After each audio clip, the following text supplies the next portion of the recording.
Cocaine dealer انمول اور پنکی کی گرفتاری کے باوجود منشیات کی سپلائی جاری۔ کراچی میں کوکین بچوں کے پاپڑ کی آڑ میں سپلائی کی جانے لگی۔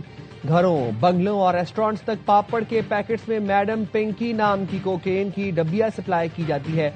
ARY نیوز کوکین سپلائر اور گاہکوں کی آڈیو ریکارڈنگ سامنے لے آیا۔ ذرائع کے مطابق پنکی نیٹ ورک کے کارندوں کے مالی لین دین کے لیے مزید آن لائن اکاؤنٹس بھی جاری کر دیے۔ انمول پنکی کو 22 مئی کو جیل کسٹڈی کیا گیا تھا، جس کے بعد سے اب تک پولیس کی جانب سے منظم گینگ کے خلاف کوئی بڑی کارروائی سامنے نہیں آ سکی۔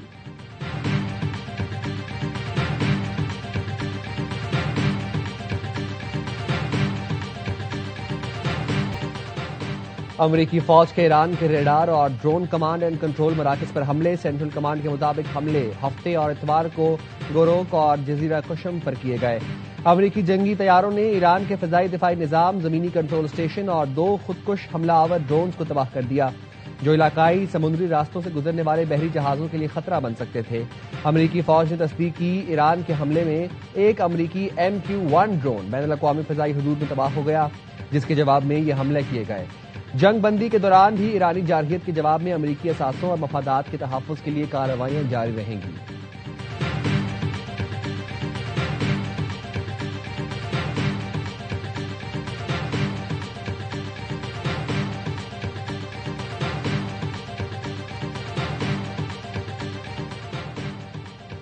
پاسداران انقلاب کا ایران پر حملوں میں استعمال ہونے والے فضائی اڈے پر حملے۔ پاسداران انقلاب کا کہنا ہے اس فضائی اڈے پر حملہ کیا ہے جسے امریکہ نے صوبہ ہرمزگان کے جزیرہ سیریک میں واقع ٹیلی کمیونیکیشن ٹاور پر حملے کے لیے استعمال کیا تھا۔ پاسداران انقلاب نے اس فوجی تنصیب یا اڈے کے مقام کی تفصیل فراہم نہیں کی۔ بتایا کارروائی امریکی فوجی جارحیت کے جواب میں کی گئی۔ حملے کے دوران مقررہ اہداف کو کامیابی سے نشانہ بنا کر تباہ کر دیا گیا۔ کویتی سیکیورٹی فورسز کے مطابق دشمن کے میزائل اور ڈرونز کو نشانہ بنایا جا رہا ہے، جس کی وجہ سے دھماکے ہو رہے ہیں۔ شہری حفاظتی اقدامات سے متعلق دی گئی ہدایات پر عمل کریں۔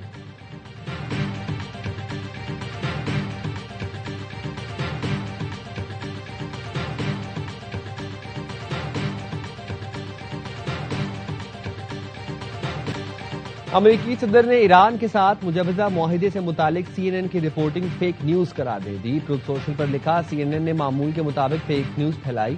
CNN نے آج کہا اور کہتا رہتا ہے، ایران سے متعلق معاہدے میں جوہری امور کا ذکر نہیں۔ حقیقت یہ ہے، معاہدے میں واضح طور پر درج ہے ایران جوہری ہتھیار حاصل نہیں کرے گا۔ جوہری شقیں اس معاہدے کا مرکزی حصہ ہیں۔ معاہدے میں ایران کے جوہری پروگرام پر نہایت مضبوط اور تفصیلی شقیں شامل ہیں۔ معاہدے کا زیادہ تر حصہ در حقیقت ایران کے جوہری ہتھیاروں سے متعلق ہے۔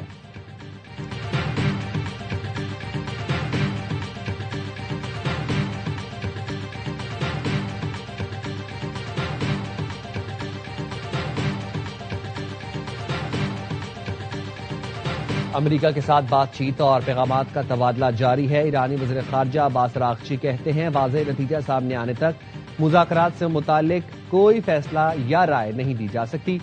ہمیں قیاس آرائیوں کو اہمیت نہیں دینی چاہیے۔ جب تک باقاعدہ تصدیق نہ ہو جائے انہیں سنجیدگی سے نہیں لینا چاہیے۔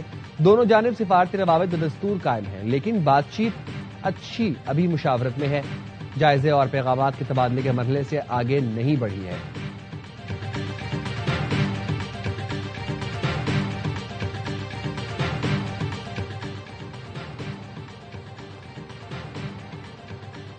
ہم لبنان کو نہیں چھوڑیں گے، یہ ملک ہمارے لیے اتنا ہی اہم ہے جتنا ایران اہم ہے۔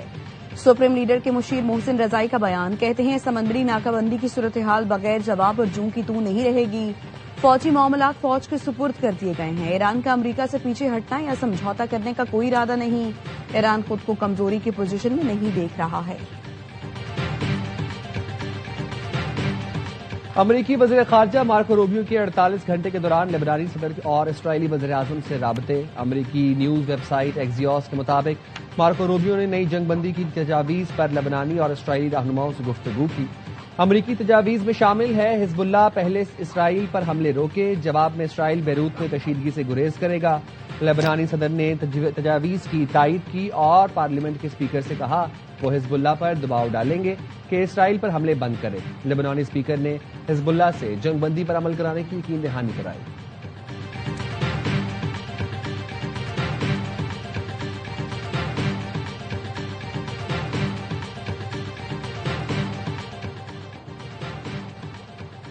اسرائیلی فوج کی جنوبی لبنان میں پیش قدمی تشویشناک ہے. جرمن وزیر خارجہ نے ایک بیان میں کہا تمام فریقین جنگ بندی کی طرف لوٹ آئیں.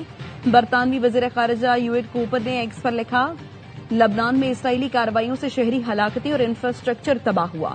تمام فریق جنگ بندی کا احترام کریں. فرانسیسی صدر نے کہا جنوبی لبنان میں جاری بڑے پیمانے کی کشیدگی کا کوئی جواز نہیں. علاقائی استحکام لبنان سے شروع ہونا چاہیے.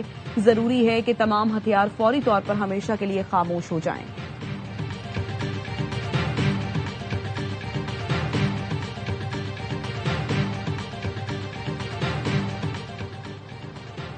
یورپی یونین کی خارجہ امور کی اعلیٰ نمائندہ کایا کلاس کی وزارت خارجہ آمد. نائب وزیر اعظم اسحاق ڈار نے استقبال کیا. وفود کی سطح پر مذاکرات بھی ہوں گے. کایا کلاس صدر اور وزیر اعظم سے بھی ملاقاتیں کریں گے.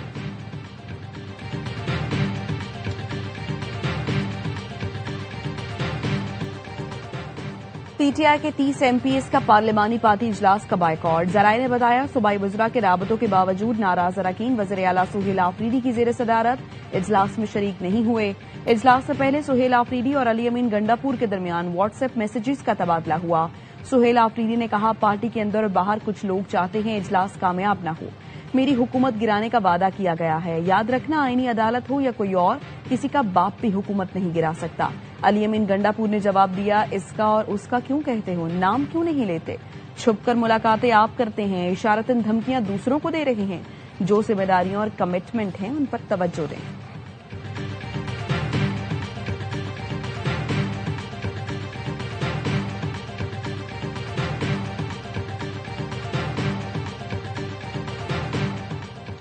وزیر اعظم شہباز شریف نے آزاد کشمیر کی سیاسی صورتحال پر آج اسلام آباد میں اجلاس طلب کر لیا.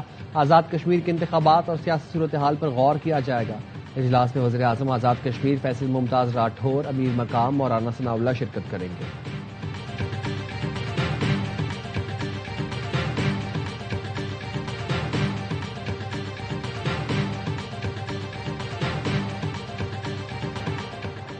چیئرمین پیپلز پارٹی بلاول بھٹو زرداری گلگت بلتستان کی انتخابی مہم کے لیے اسکردو آمد.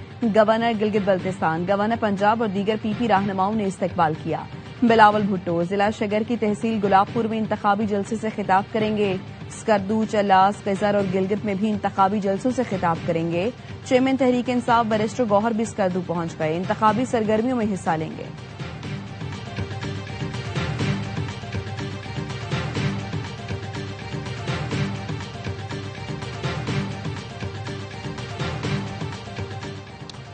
ہماری حکومت نہ ہٹائی جاتی تو ملک میں ترقی کی رفتار مزید تیز ہوتی. مسلم لیگ نون کے رہنما خواجہ سعد رفیق کا اسکردو میں جلسہ عام سے خطاب. کہا گلگت بلتستان اور آزاد کشمیر کو NFC ایوارڈ میں حصہ ملنا چاہیے.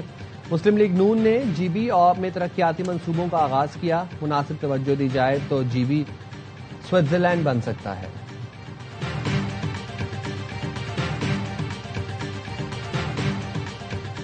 آئندہ بجٹ میں آزاد جموں کشمیر اور گلگت بلتستان کو 153 ارب روپے دیں گے. وفاق آزاد جموں کشمیر اور گلگت بلتستان کو NFC سے فنڈز دے گا. وفاقی وزیر برائے منصوبہ بندی احسن اقبال کی نیوز کانفرنس. کہا بجٹ کی رقم کا بڑا حصہ قرضوں کی ادائیگی پر خرچ ہو رہا ہے. 8 سال سے ملک کا ترقیاتی بجٹ جمود کا شکار ہے. ترقیاتی منصوبے مکمل کرنے کے لیے 10,000 ارب روپے درکار ہیں. آئندہ بجٹ میں وزارتوں کے 3,000 ارب کی ضروریات پوری کرنے سے قاصر ہیں.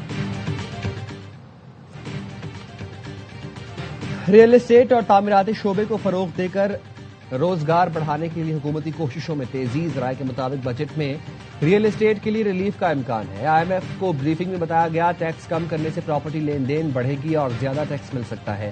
پراپرٹی خریداری پر ود ہولڈنگ ٹیکس 1.5% سے کم ہو کر 0.25% ہونے کا امکان ہے. پراپرٹی کی فروخت پر ود ہولڈنگ ٹیکس 4.5% سے کم ہو کر 1.5% ہو سکتا ہے. آئندہ بجٹ میں نان فائلرز کے لیے پراپرٹی کی خرید و فروخت پر کوئی ریلیف نہیں ملے گا.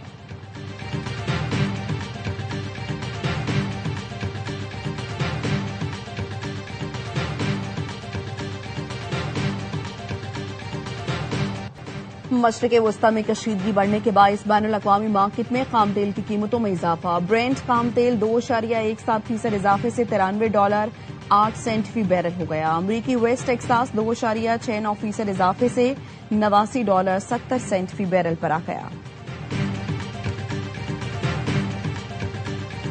اسلام آباد کے تھانہ بارہ کے علاقے اٹھال چوک پر ٹریفک حادثے کا ذمہ دار ملزم باسق گرفتار. حادثے کی سی سی ٹی وی فوٹیج بھی سامنے آ گئی. گزشتہ روز ریس لگاتی گاڑی نے موٹر سائیکل اور راہگیروں کو ٹکر مار دی تھی، جس کے باعث 4 افراد جاں بحق اور 4 زخمی ہوئے تھے.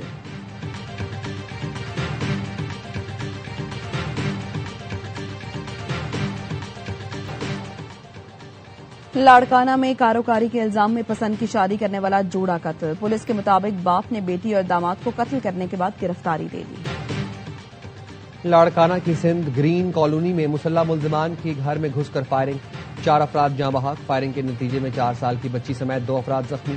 پولیس کے مطابق واقعہ دیرینہ دشمنی کا نتیجہ ہے.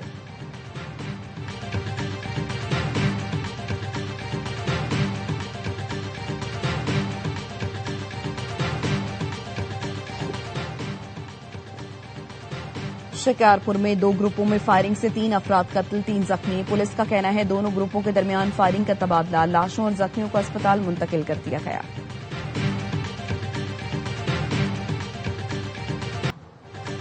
چمن میزائی اڈہ میں فائرنگ سے 5 افراد کی ہلاکت. لواحقین کا کوئٹہ چمن شاہراہ پر دھرنا روڈ بلاک کر دیا. واقعہ رات گئے پیش آیا. مظاہرین کا ملزمان کی گرفتاری کا مطالبہ.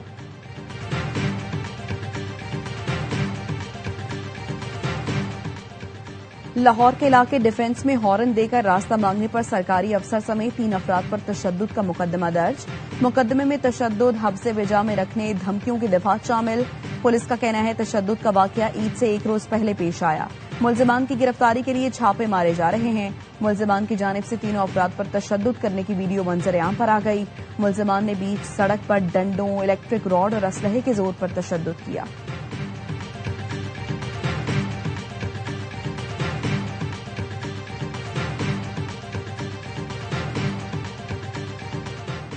اسلام آباد میں آج سے مارکیٹس رات 8 بجے بند ہوں گی. میڈیکل سٹورز، اسپتال پابندی سے مستثنا. گیس اسٹیشنز، پمپس معمول کے مطابق کھلے رہیں. شادی ہال، ریسٹورانٹس رات 10 بجے بند ہوں گے. کریانہ، پھل، سبزی اور بیکری بھی رات 10 بجے بند ہوگی. اسلام آباد انتظامیہ نے توانائی بچت اقدامات کے تحت کاروباری اوقات کار کا نیا نوٹیفیکیشن جاری کر دیا.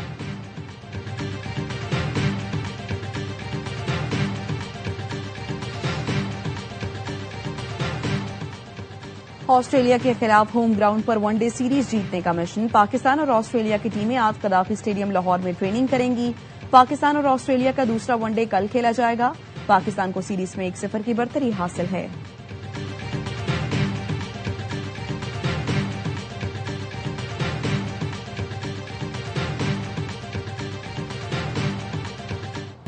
ویمن T20 ٹرائی سیریز میں پاکستان ٹیم پھر سے ناکام. آئرلینڈ نے 7 وکٹوں کی کامیابی سمیت لی. ڈبلن میں میزبان نے 177 رنز کا ہدف 5 گیند پہلے حاصل کیا. ریبیکا سٹیوکیل نے 60 اور رائمی ہنٹر نے 56 رنز کی اننگز کھیلی. عائشہ ظفر نے 2 کھلاڑیوں کو آؤٹ کیا. گرلز ان گرین نے پہلے کھیل کر 174 رنز بنائے تھے. منیبا علی کے 65 رنز رائیگا گئے. قومی ٹیم کا تیسرا مقابلہ ناقابل شکست ویسٹ انڈیز سے بدھ کو ہوگا.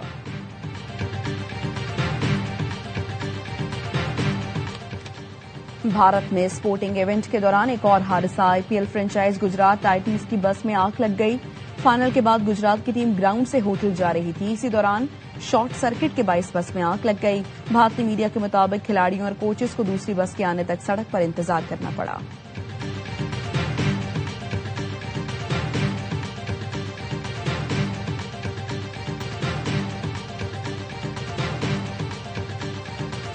فلم بینوں کے لیے بڑی عید پر بڑا تحفہ. Salman Iqbal films, ARY films اور پرویز ملک فلمز کی پیشکش فلم لو دی سو نے دھوم مچا دی. کراچی، لاہور اور پنڈی کے سنیما گھروں میں فلم دیکھنے والوں کا سیلاب امڑ آیا. پروڈیوسرز اور کاسٹ فلم کی کامیابی کے لیے پر امید.